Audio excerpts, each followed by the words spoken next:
आजची ही भाजी प्रवासात नेण्यासाठी, ऑफिसच्या डब्यासाठी आणि जे लोक फ्लावरची भाजी खात नाहीत ना, ते सुद्धा मागून मागून खातील अशी आहे. तर ती बनवायची कशी चला सांगते. फ्लावर इथे धुवून घेतलाय, त्याला आपल्याला बारीक तुकडे करून घ्यायचे. आता पाणी उकळायला ठेवायचं, त्याच्यामध्ये मीठ आणि हळद घालून 5 मिनिटं हे तुकडे ना याच्यामध्ये उकळून गाळून घ्यायचे. मसाल्यासाठी धने, जिरे, पांढरे तीळ, लसूण पाकळ्या, लाल तिखट दरदरीत कुटून घ्यायचं. कढईमध्ये एक पळी तेलामध्ये बटाट्याच्या फोडी 70% शिजतील अशा खरपूस अशा परतून घ्यायच्या. आता याच्यातच फ्लावरचे तुकडे सुद्धा घालून हे सुद्धा परतून बाजूला काढून घ्यायचे. तेलामध्ये मोहरी, जिरं, उडीद डाळ, हिरवी मिरची, कांदा, कढीपत्ता चांगला परतून घ्यायचा.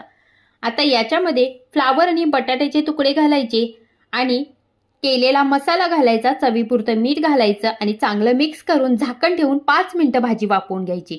मस्त इथे ही टेस्टी अशी फ्लावरची भाजी तयार झाली. न खाणारे सुद्धा आवडीनं खातील अशी ही भाजी नक्की ट्राय करा. लाईक, शेअर, सबस्क्राईब करा.